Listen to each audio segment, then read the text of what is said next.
fazer uma exposição do capítulo inteiro, mas inicialmente, nesse primeiro momento, vamos ler Romanos 1, 16 e 17. Mas mantenha a sua Bíblia aberta que eu vou voltar lá no início para a gente entender o contexto e aprender o que a palavra de Deus tem a nos ensinar.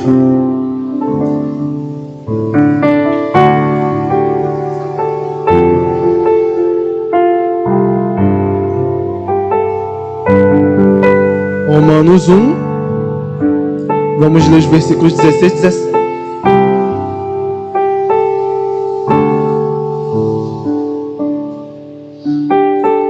Amém? Vou iniciar a leitura, acompanhe de sua Bíblia. Hoje falaremos sobre não me envergonho do Evangelho. Versículo 16. Não me envergonho do Evangelho, porque é o poder de Deus para a salvação de todo aquele que crê, primeiro do judeu, depois do grego. Porque no Evangelho é revelada a justiça de Deus, uma justiça que do princípio ao fim é pela fé, como está escrito: o justo viverá pela fé. Até aqui, vamos orar ao Senhor. Santo Deus, amado Pai, ó Deus, que a Tua justiça manifesta a nós, revelada mediante a fé, venha, ó Deus Todo-Poderoso, se manifestar nessa noite, ó Deus. Que a Tua palavra encontre em nossos corações um terreno fértil, da qual ela possa crescer, dar frutos de transformação e mudança de vida. É o que te pedimos em nome de Jesus. Amém. Pode sentar.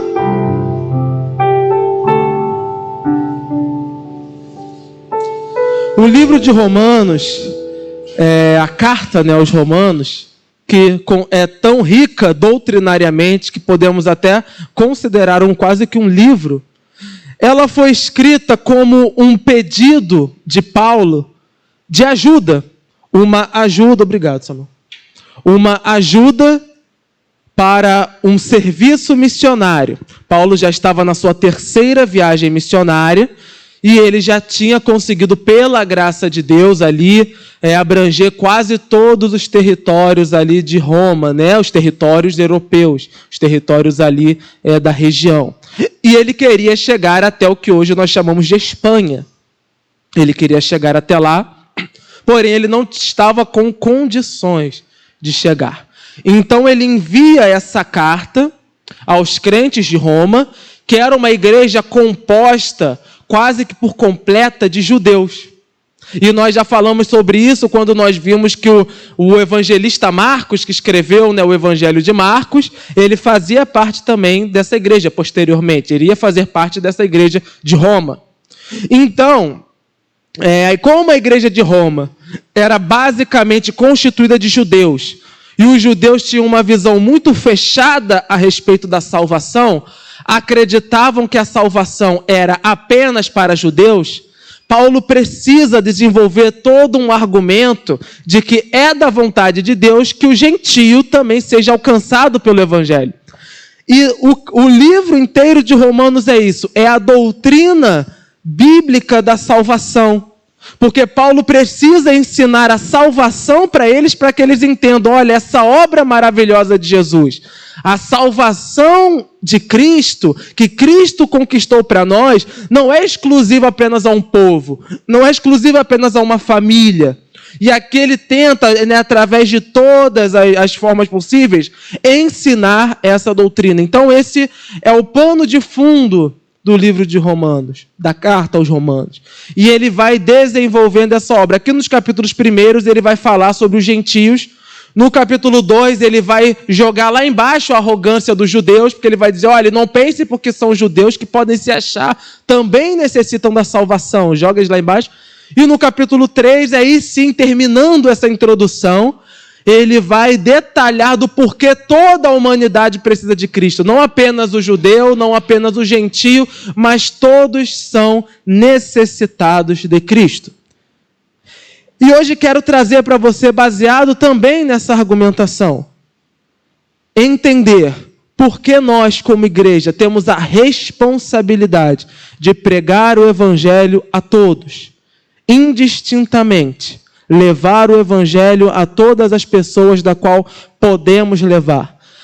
Gastar todas as nossas energias para que alcancemos, nem que seja uma pessoa, mas gastar tempo, colocar foco e dedicar forças a levar o evangelho a quantas mais pessoas pudermos.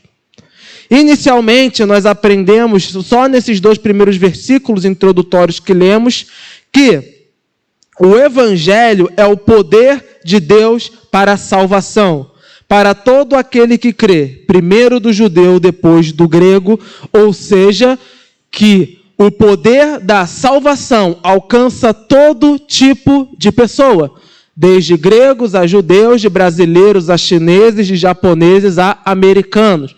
Todos podem ser salvos por Cristo. E esse evangelho, ele é o poder de Deus para a salvação. Então Deus escolheu salvar os homens mediante o evangelho.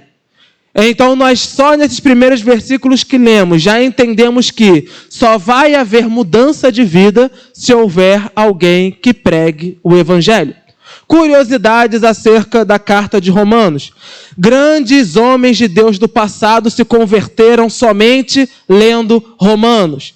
John Wesley, Lutero, Agostinho, grandes teólogos do passado, os maiores evangelistas do mundo, converteram-se unicamente quando tiveram acesso ao livro de Romanos, a carta aos Romanos, porque é uma carta que trata da salvação do início ao fim.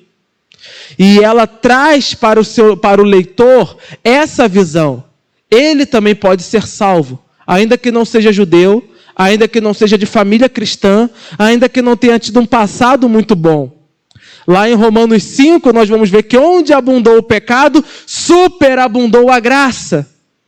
Então aqui nós vamos vendo o trabalho de Paulo, de demonstração desse poder maravilhoso que é a graça de Deus. Os crentes hoje querem que o Brasil mude, querem que os seus familiares mudem, quer que o marido mude, quer que a esposa mude, quer que os pais mudem, quer que os filhos mudem, mas não pregam aquilo que verdadeiramente pode mudar a vida deles. Porque o que tem poder para mudar essas vidas é o evangelho de Cristo. Esse evangelho precisa ser pregado, esse evangelho precisa ser anunciado, precisa ser ensinado. E no versículo 17 nós vemos, porque no evangelho, ou seja, nessa mensagem que está sendo pregada, é revelada a justiça de Deus, uma justiça que do princípio ao fim é pela fé. Como está escrito, o justo verá pela fé. Ou seja, o anúncio desse evangelho é inicialmente a justiça de Deus.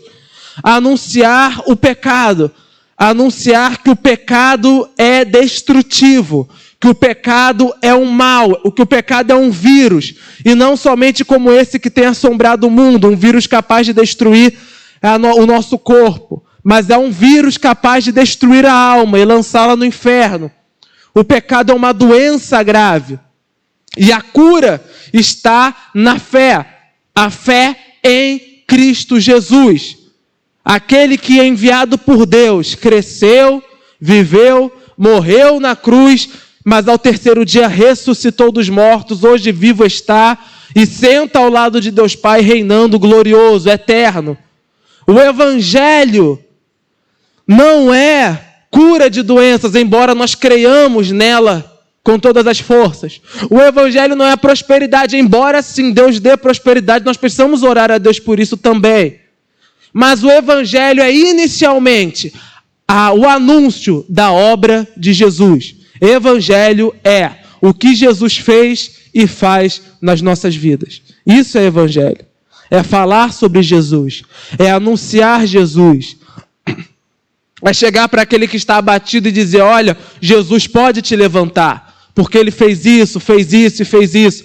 É chegar para aquele que está escravo do pecado e dizer, Jesus pode te libertar, porque Ele fez isso e fez isso. Anunciar a obra maravilhosa de Cristo. Aquilo que Cristo fez, faz e continuará a fazer até a consumação dos séculos.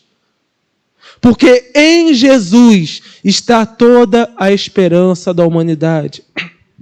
Não há esperança fora de Jesus. A única coisa que nós temos desse mundo são vírus, assalto e desgraça. É a única coisa que a gente encontra aí fora. Se a gente não morrer por vírus, a gente morre sendo assaltado. Se não morrer sendo assaltado, vão encontrar um outro jeito de tirar a nossa vida. O mundo é perverso. O mundo é mau. E caminha para a consumação, caminha para o fim. Não há esperança nele.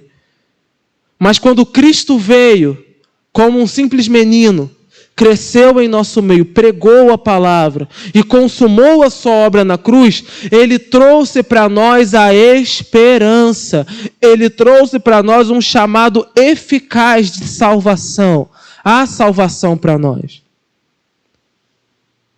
Há aqueles que, quando o seu país está numa situação muito ruim, eles têm condição de morar em outro lugar e morar em outra nação. A maioria não tem esse privilégio. Mas nós recebemos um convite de Cristo para morarmos na nação celeste, no reino que Ele conquistou para nós. Esse convite não é apenas para nós, é para todo aquele que crê. E é a função da igreja espalhar esse chamado, espalhar esse convite. Então vamos lá para o início do capítulo, versículo 1.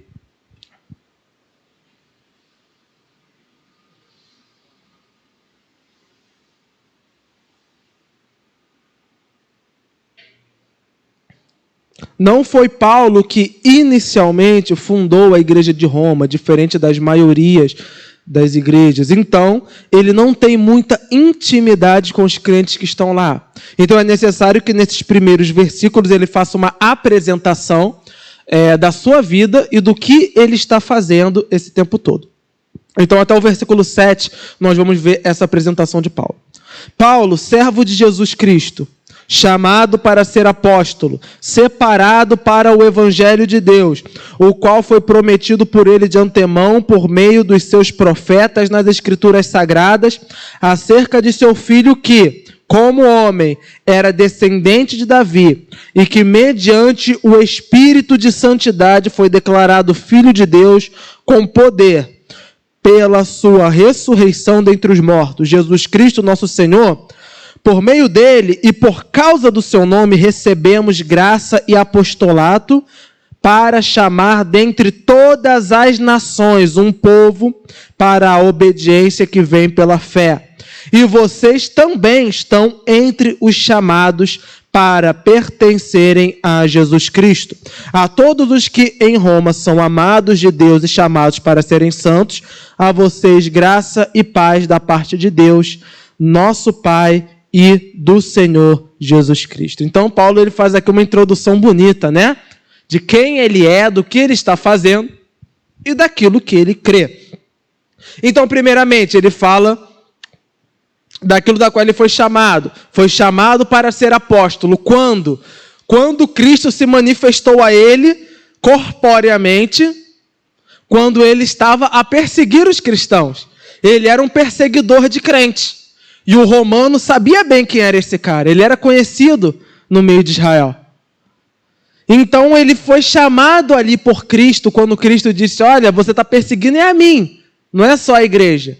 E ali ele fica cego com a maravilha que é ver o corpo glorificado de Cristo. A partir daquele momento ele foi separado por Deus para ser apóstolo dos gentios. Como assim? Aquele que iria evangelizar os povos que não pertenciam à genealogia judaica. Deus o separou para levar o evangelho a todas as nações. E hoje, o evangelho chegou a nós, brasileiros, que nada temos a ver com Israel, porque um dia Cristo chamou esse homem para ser o propagador do evangelho a todos os povos. E qual é a crença dele?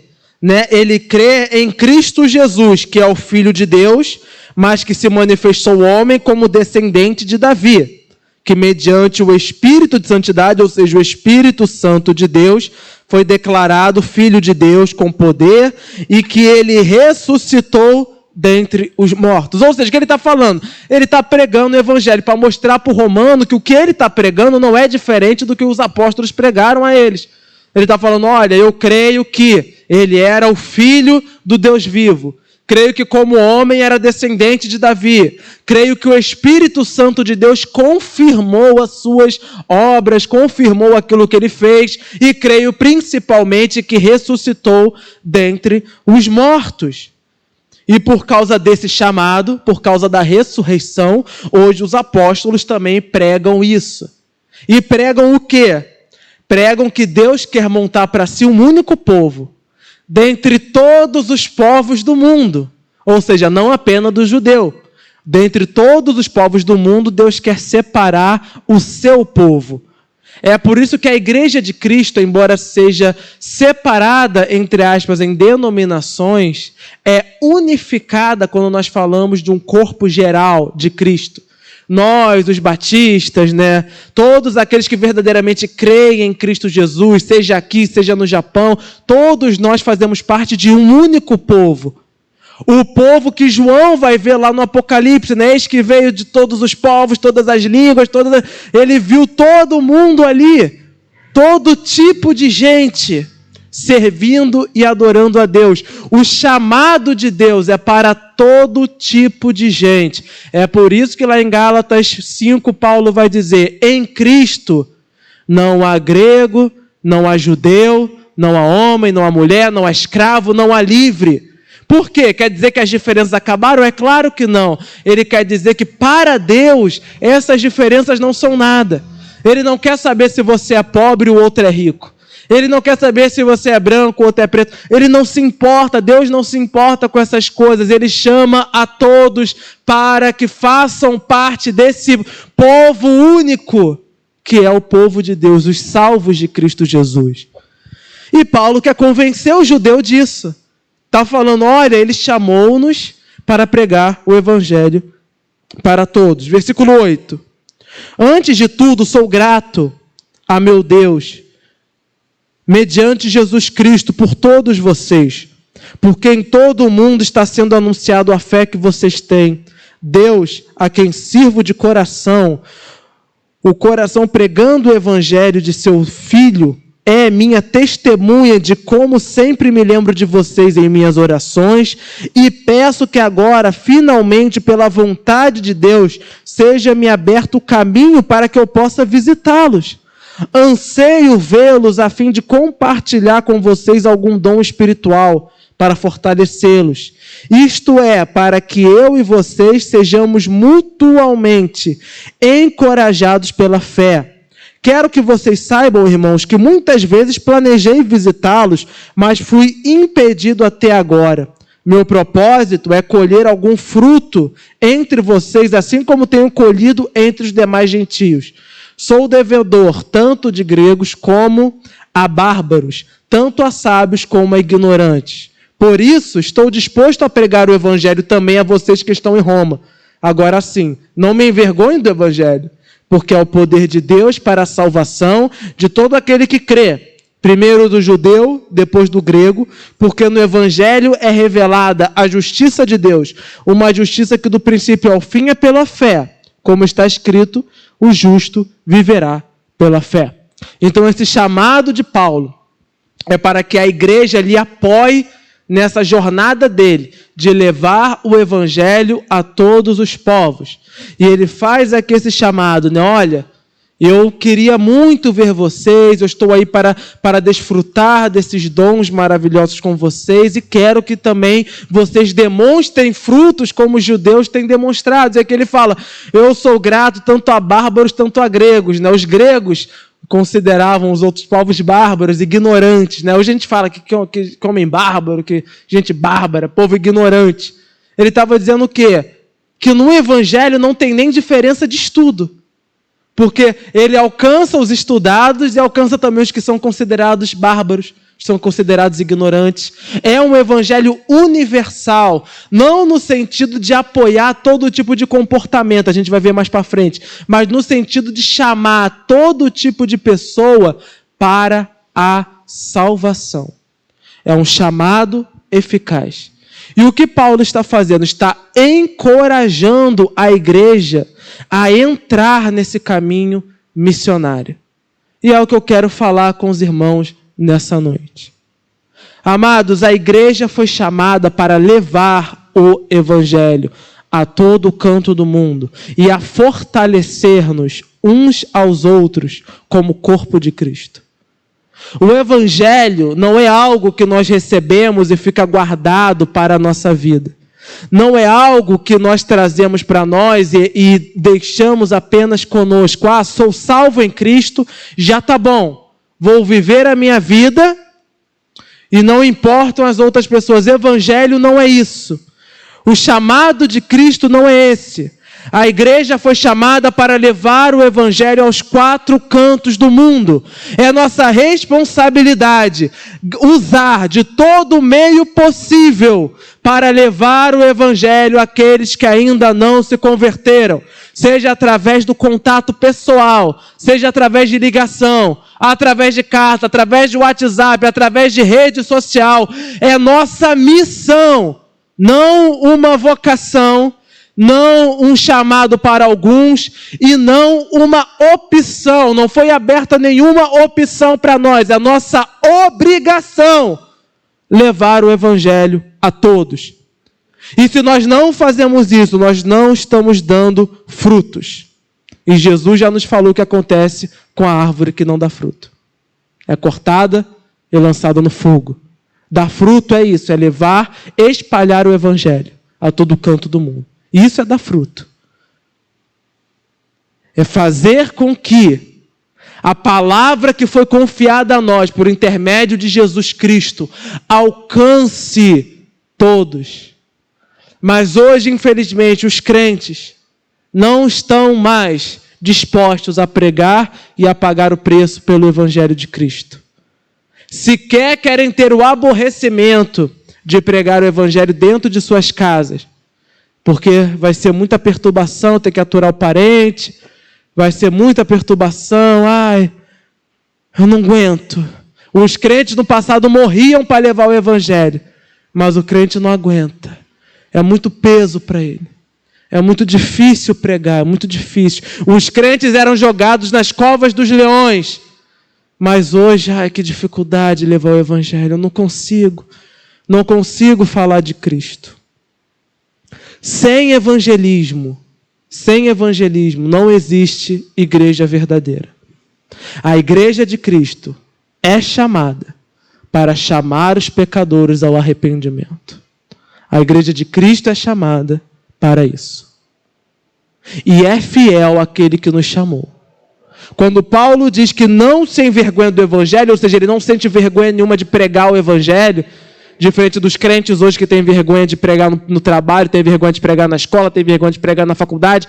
Paulo não tinha vergonha nenhuma de pregar o evangelho. Por quê? Porque ele entendia que o evangelho não são palavras apenas jogadas ao vento. É poder de Deus. E se é poder de Deus, eu preciso crer que esse poder vai se manifestar.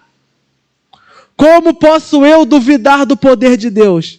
A gente diz que crê no poder de Deus. A gente crê no poder de Deus para curar da Covid. A gente ora aqui. A gente crê no poder de Deus para livrar da violência. A gente crê no poder de Deus para tudo, mas não crê no poder de Deus para a salvação. Porque a gente não leva a palavra de Deus, olha para a pessoa, e esse daí não tem mais jeito não. Isso daí não...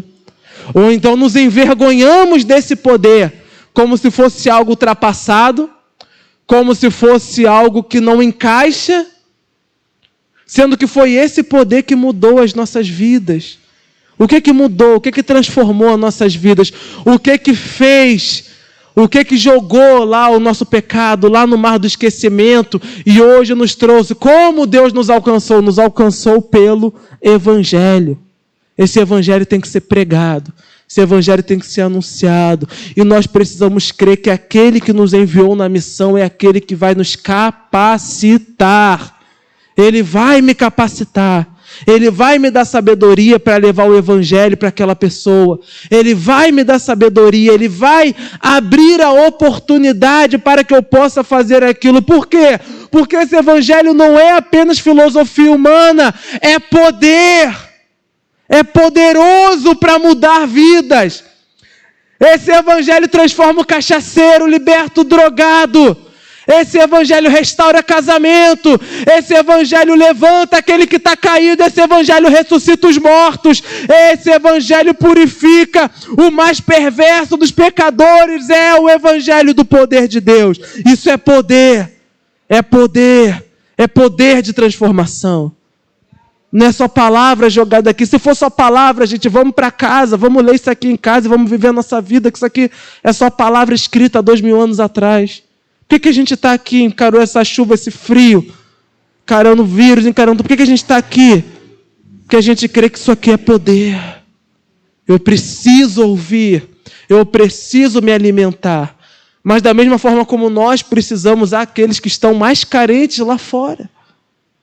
E às vezes, quando a gente fala lá fora, não estamos dizendo pessoas tão distantes. Aqueles que estão carentes dentro do nosso lar, no meio da nossa vizinhança, dentro do trabalho, dentro da faculdade, dentro da escola. Aqueles que precisam que esse evangelho chegue até eles. Por que esse evangelho tem que chegar até eles? Vamos lá, agora vamos fazer uma leitura mais extensa, né? Do 18 até o final. A gente vai ver por que esse mundo precisa do evangelho.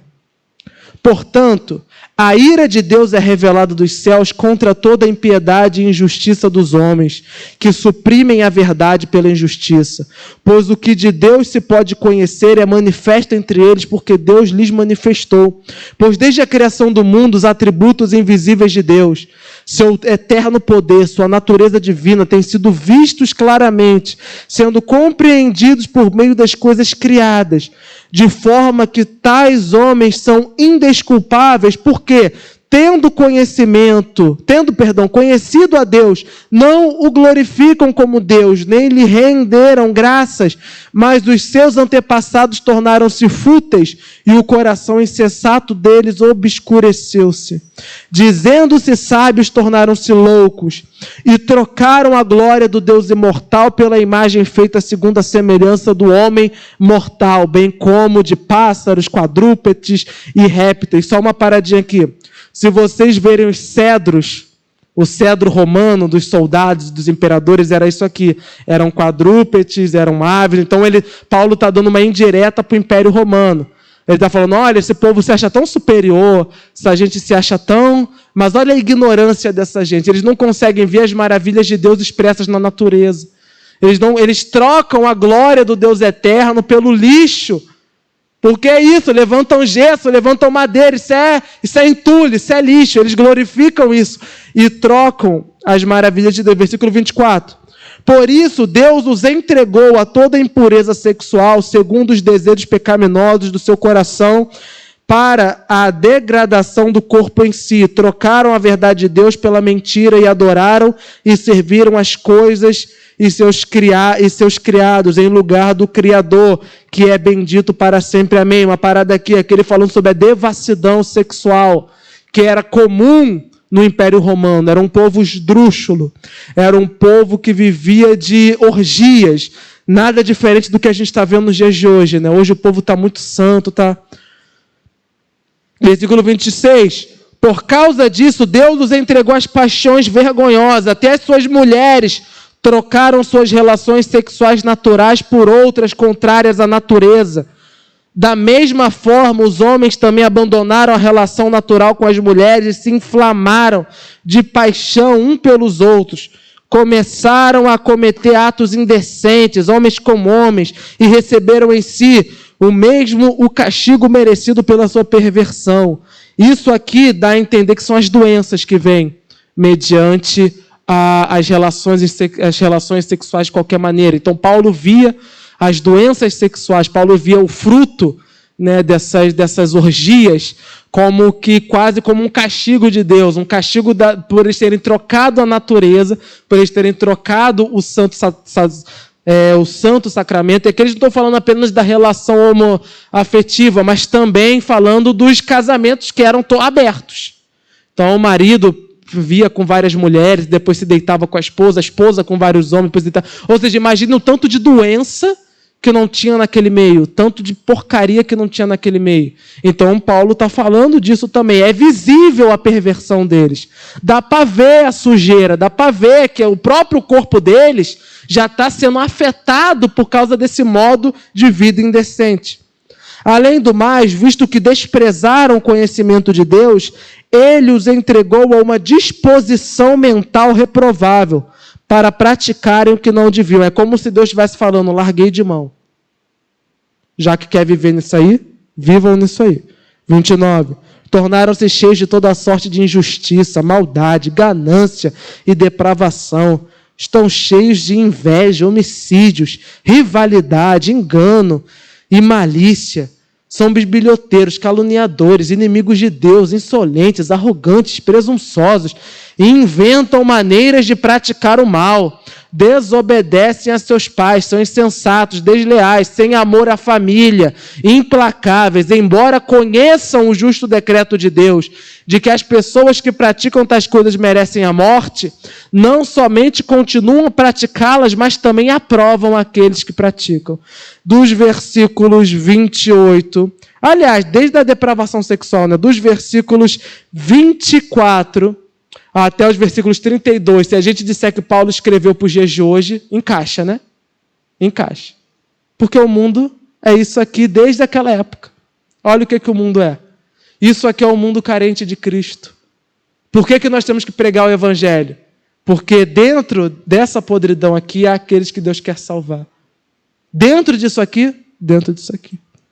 Nas relações homossexuais há aqueles que Deus quer salvar. Na prostituição, há aqueles que Deus quer salvar. Na inveja, na mentira, na bisbilhotagem, ali. Quando usa esse termo bisbilhoteiro, não está querendo falar só da fofoca. Bisbilhoteiro no sentido que eles viviam tramando para um matar o outro, para roubar. Então ele está falando aqui de querer roubar as posses dos outros. Ele está falando de coisa muito mais elevada, que era comum naquela época. O cara matava o outro para roubar a mulher, o cara matava o outro para roubar as posses. Então ficava ali bisbilhotando, espionando, tramando contra as pessoas. Nada do que a gente está vendo nos dias de hoje, né? Não tinha um amor pela família. O que a gente vê hoje, né? A gente viu agora no Natal. O cara matou a mulher na frente dos filhos. Nem misericórdia das filhas o cara tem. Não teve misericórdia da mulher, mas também não teve nem dos filhos. Eles não têm mais amor a nada. A maldade humana é isso aí, ó, isso aí. Quer ver o homem sem Deus na sua verdadeira forma? É isso aí. Esse é o homem sem Deus na sua verdadeira forma. Não tem misericórdia por nada. Nada, não quer saber de família. O cara abandona a família. Não tem, ou às vezes está dentro de casa, mas não tem o mínimo de amor, não demonstra o mínimo de afeto por quem está dentro da casa. Calúnia, desgraça, isso aqui é o mundo sem Deus. E era o mundo que o romano estava vendo, estava na cara dele. Ele via o Império Romano nisso aí. Ele via toda essa podridão, toda essa desgraça. Eles viam isso todo dia. E não viam apenas no povo, eles viam nas autoridades que incentivavam isso. Não apenas praticavam, mas incentivavam isso como forma de vida. Isso aqui é o mundo sem Deus. O que pode salvar esse tipo de gente? O que pode mudar isso aqui? Versículo 16 novamente. Não me envergonhe do Evangelho, porque é o poder de Deus para salvar todo aquele que crê. Primeiro do judeu, depois do grego. Quem faz isso tudo aqui? O grego. Então o Evangelho de Deus é poderoso para libertar cada uma dessas situações. Cada um desses aqui. O Evangelho de Deus é poderoso para libertar. É a missão da igreja ir até essa gente aqui. É a missão que foi dada a nós, ir até essa gente aqui. Ir até aqueles que estão escravos do império das trevas. Por que Paulo utiliza esse termo? Império das trevas. É fazendo alusão ao Império Romano. Porque há um imperador, um chefe, que escraviza e que incentiva essa desgraça. Ou seja, o diabo é como se fosse isso aqui. Ele é aquele que tem esse império de trevas. Por trás disso tudo aqui está ali o diabo incentivando. Está ali ele colocando mais desejos pecaminosos. Está ali ele colocando o homem para que o homem se volte contra Deus. Mas para isso Cristo se manifestou, para destruir as obras do diabo. Ele tem poder para libertar o ser humano desse império das trevas e transportá-lo para o império da luz que está em Cristo Jesus. É por isso que há esperança para aquele que está nesse mundo, a esperança para aquele que é nosso familiar e que talvez esteja vivendo essa situação, a esperança para a nossa sociedade, a esperança para o Brasil. Qual é a esperança? O evangelho verdadeiro de Cristo. Mas a igreja entrou no oba-oba. A igreja entrou nisso aqui, está fazendo até isso aqui. Tem igreja casando homossexual, tem igreja que não valoriza mais o casamento. Pessoas que vivem em adultério, vivem na prostituição dentro das igrejas. Porque a igreja ficou olhando só a festa, e o momento de festa acabou. O momento de festa acabou. Essa pandemia veio para mostrar Quantos viviam um evangelho de facilidade? Porque quando a coisa apertou, quantos fugiram? Quantos se acovardaram? Quantos correram? Quantos? Por quê? Porque baseavam sua vida, vou na igreja domingo, comer a coxinha lá embaixo, participar da cantata, enquanto está isso aqui, está tudo bem. Quando a coisa aperta, tchau, fui. Tchau. Estou indo embora. E não vai só embora, não. Tenta puxar outras pessoas com eles. Porque o covarde, ele não se sente à vontade apenas sendo covarde. Ele precisa espalhar também a covardia dele para todo mundo. Todas as igrejas passando por isso. Por quê? Porque as pessoas viveram o evangelho, transformaram a igreja em clube.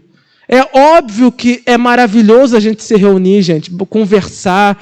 Até porque a gente fica a semana toda, né, só ouvindo o que não presta. É bom estar na presença de gente que compartilha. Mas a nossa maior missão não é essa. A nossa missão é levar o evangelho. E aquele que entende a sua missão não se deixa frustrar. Os crentes estavam sendo perseguidos e Paulo não se cansa. Ele quer ir em todos os lugares. O cara não para. Eu vou matar, não quero saber. Eu vou continuar pregando o evangelho. Não para, porque ele entendeu o que é essa missão que Cristo deu à igreja. E está na hora de nós também começarmos a entender por que Deus nos chamou, por que Deus nos colocou aqui. Não é só para vir aqui um domingo, ir embora para casa, viver como se nada estivesse acontecendo. Nós viemos aqui, nós estamos vindo aqui todos os domingos para nos alimentar, para ter força, para aí sim cumprir a missão durante a semana. Cumprir a missão de ser crente durante toda a semana. A igreja é para alimento espiritual. Para a gente se alimentar aqui, aprender da palavra, saber o que fazer lá fora. Mas o crente inverteu. O crente vive lá fora como se não fosse crente e aqui dentro quer ser, não adianta. Porque vai vir a adversidade, vai vir a batalha, vai vir o desespero, a gente vai cair. Porque a gente não firmou nossos pés na rocha, firmamos em areia, firmamos em coisas que são passageiras. Onde está a nossa esperança? A nossa esperança está nesse mundo que pratica tudo isso aqui? Se a nossa esperança está nesse mundo, irmão, nós estamos lascados. Estamos lascados. Estamos roubados. Porque esse mundo, ninguém sabe o que faz. O especialista falou. Já viram quantos especialistas para falar tanta coisa? Nunca teve tanto especialista. Eles vivem se contradizendo. Uma hora um especialista diz uma coisa. Aí o outro especialista diz que é mentira. Porque ele é mais especialista que o outro especialista. E assim vai. E quem é esse especialista? Ninguém sabe. Não tem nome eles. Poucos são os que botam a cara para dizer, sou eu que estou dizendo, sou eu que estou falando. E aí? E as pessoas estão desesperadas, vivendo sem rumo.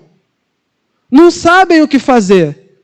Mas o crente não pode viver assim, porque nós sabemos exatamente o que fazer. Nós não estamos entregues. Nós temos verdadeiramente um especialista que cuida das nossas vidas. É o Senhor Jesus Cristo. Especialista em salvação. Especialista em resgate de almas. Essa é a especialidade. Não que ele não seja bom nas outras coisas, ele é perfeito em tudo que faz. Mas qual é a sua especialidade? A especialidade de sua obra: salvar almas. Salvar almas. Ele tem esse poder. A gente canta aqui, Cristo move as montanhas, tem poder para salvar. Só falta a gente crer no que a gente prega. Só falta a gente crer no que a gente canta. Esse Jesus tem poder para fazer. Crucificado, ele ainda teve poder de salvar um homem. O homem olhou para ele, o homem não precisou escutar, ele não pregou para o homem só olhou para ele e falou, ele não merece isso, eu mereço, ele não merece. O que Jesus falou para ele? Hoje mesmo estarás comigo no paraíso. O que Jesus falou para a mulher adúltera que estava ali para ser apedrejada, morta? Não peques mais, eu também não te condeno. O que Jesus falou para os cegos que levantava? O que ele falou para a mulher que tocou no seu manto? O que ele falou para tantos outros que ele chamou? O que ele trouxe para aquelas vidas? Ele trouxe salvação, ele trouxe uma nova vida, ele trouxe esperança. Essa é a obra de Cristo Jesus, ele transforma vidas. Aquele que era cego hoje vê. Aquele que não andava hoje anda. Aquele que vivia na prostituição hoje é um santo, uma santa de Deus. Aqueles que viviam no pecado, aqueles que viviam nas trevas, hoje vivem na luz de Cristo. Ele é poderoso para transformar vidas. Ele é poderoso para mudar histórias. Essa é a maravilha do nosso Senhor. Essa é a maravilha do nosso Senhor. Esse é o anúncio que o anjo fez a Maria. O ente santo que estava no ventre dela, ele viria trazer salvação. O Salvador, o Messias prometido, o ungido de Deus. Qual foi a promessa que estava lá em Isaías? Ele viria. Ele foi moído pelas nossas transgressões, esmagado pelos nossos pecados. O castigo que nos traz a paz estava sobre ele, mediante as suas pisaduras, fomos sarados. O sacrifício dele é poderoso para curar das doenças, principalmente da doença do pecado, que está matando, saqueando as famílias, destruindo as vidas. O diabo está fazendo a festa aí fora. Está massacrando, está ceifando, e a igreja ainda está vivendo em festa. A igreja está vivendo de ilusão. Amados, nós precisamos pregar esse evangelho santo. É isso aqui que vai mudar tudo. É isso aqui que tem poder de mudar, não é mais nada. Não é mais nada. As pessoas, elas podem melhorar sem o evangelho? Podem. Por consciência, talvez por alguma coisa. Mas salvação só vem em Cristo. É o único nome que tem poder para salvar. É o único que tem poder para nos libertar do Satanás e seus demônios. É o único. E é aquele que nós precisamos pregar. Que não sejamos como os judeus, que selecionam. Esse aqui é crente, esse aqui não tem chance não, deixa para lá. Sejamos um povo que prega, todos, e todo aquele que quer se aproximar, que sejamos um povo aberto. Não um povo que aceita a baixaria, porque hoje deturparam, né, o que é estar acessível.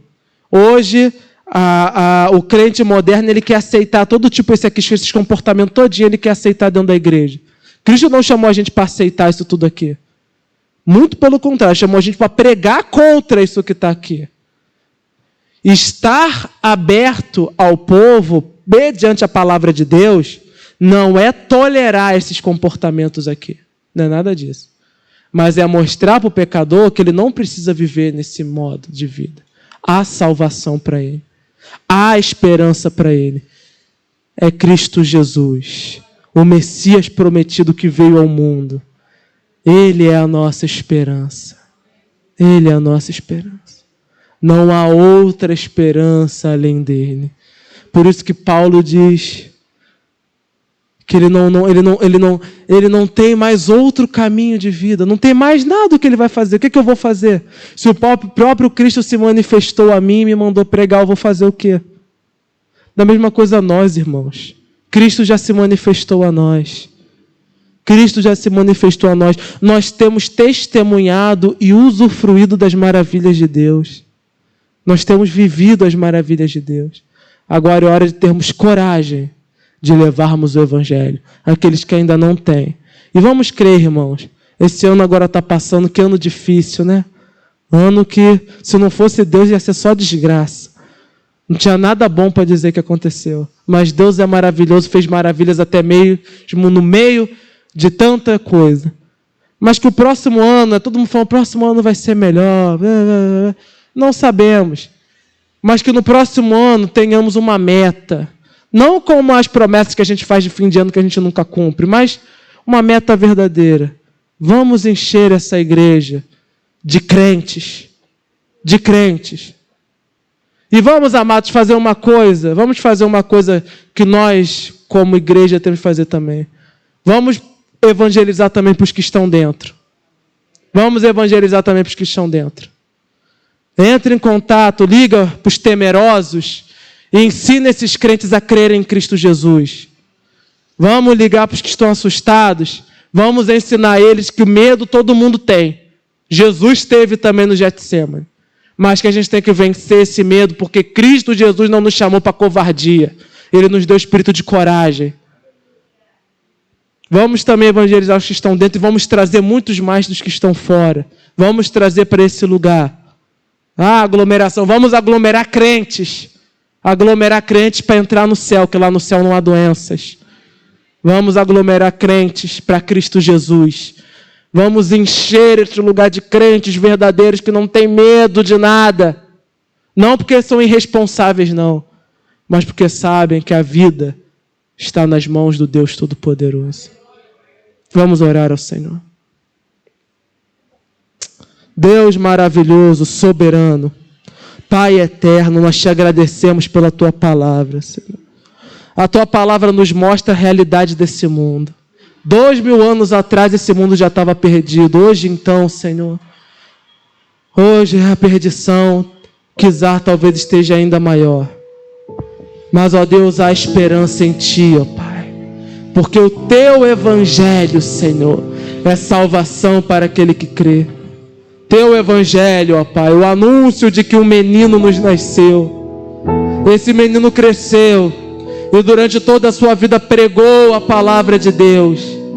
Durante toda a sua vida curou, libertou, salvou vidas. E mediante a sua morte comprou para Deus as nossas almas. E mediante a sua ressurreição nos trouxe esperança. E hoje não está morto, não está num túmulo, mas está à destra de Deus Pai, reinando poderoso. Em Ti está o cedro do poder.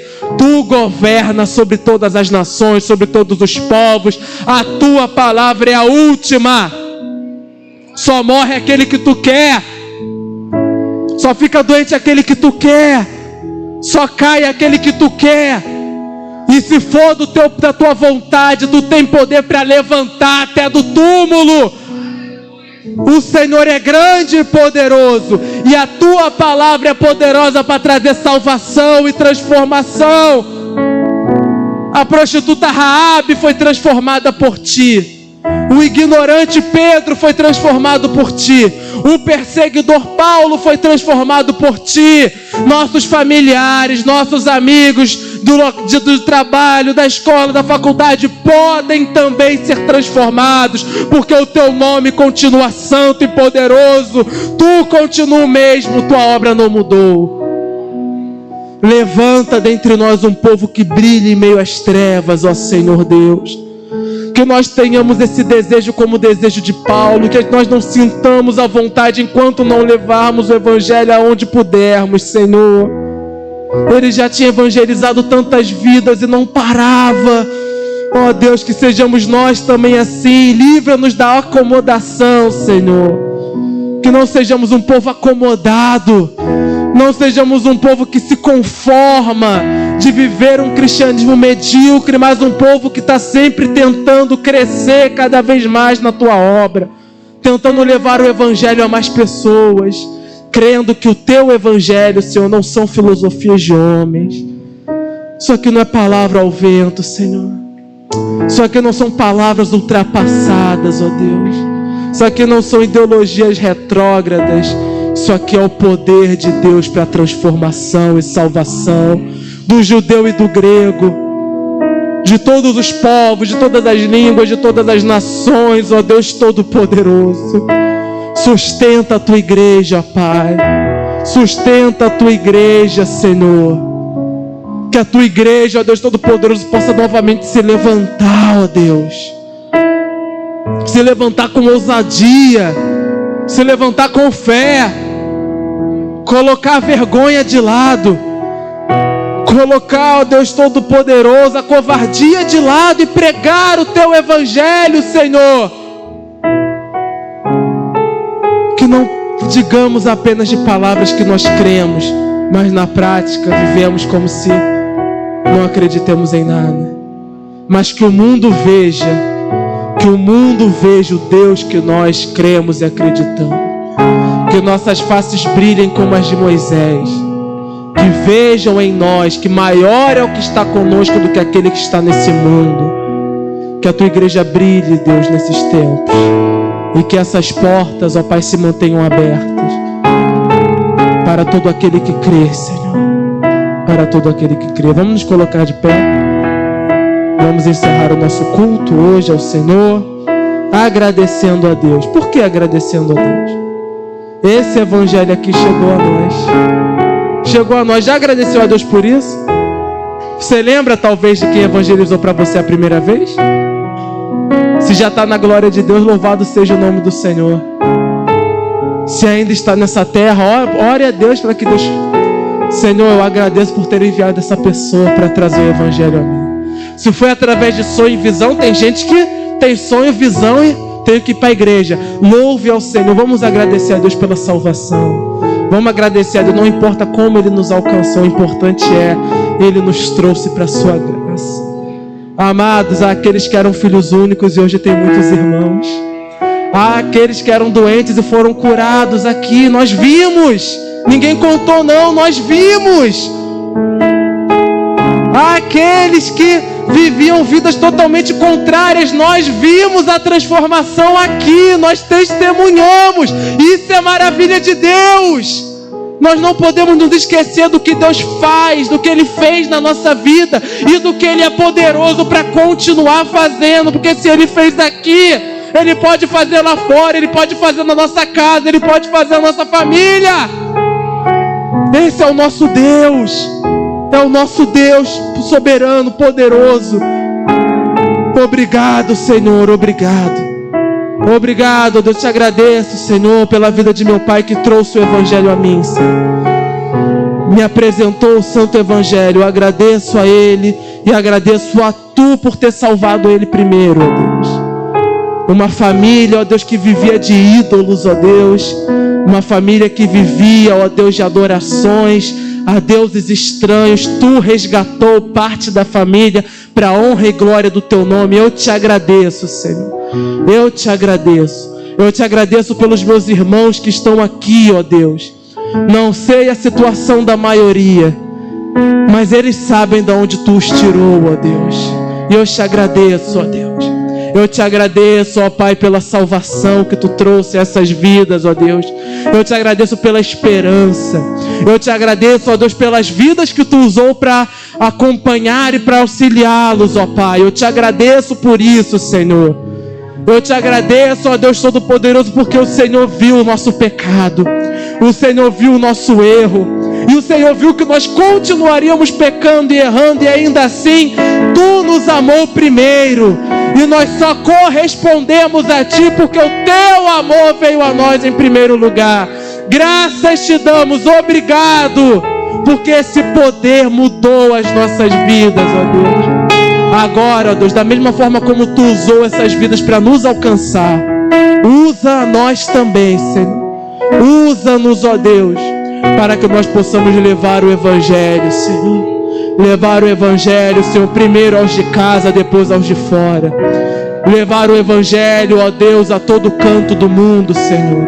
Pregar o Evangelho verdadeiro, não esse lixo que estão pregando aí, Senhor. Mas o Evangelho de Jesus. Jesus cura, salva, liberta, transforma. O Teu nome, Senhor, a Tua história, o Teu legado é o verdadeiro Evangelho. O que Tu fez, faz e continua fazendo na igreja, esse é o Teu Evangelho. Levanta aquele que está caído em nome de Cristo Jesus, Senhor. Em nome de Cristo Jesus. Todo medo, toda covardia caia por terra em nome de Cristo Jesus. Todo pânico caia por terra em nome de Cristo Jesus. Se aqueles que estão com a sua fé fraca, estão presos a pecados, a erros, da qual não conseguem sair, que venham, ó Deus, ser libertos agora em nome de Cristo Jesus. Pois o diabo foi derrotado na cruz do Calvário. O império das trevas foi derrotado pelo teu reino que veio a nós. Deus poderoso, dá ousadia aos teus servos. Dá-nos ousadia, Senhor, não para vivermos uma vida irresponsável, mas para vivermos, ó Deus, pela fé. O justo viverá pela fé. É mediante a fé que nós conhecemos a tua salvação. E é pela fé que nós continuaremos caminhando para a honra e glória do teu nome. Nós te agradecemos, Senhor Jesus, pelas tuas maravilhas. Glorificamos o teu nome. Em nome de Cristo Jesus. Toda a igreja diga: vamos dar uma salva de palmas ao nome do Senhor. Glórias ao teu nome, Senhor. Glórias ao teu nome.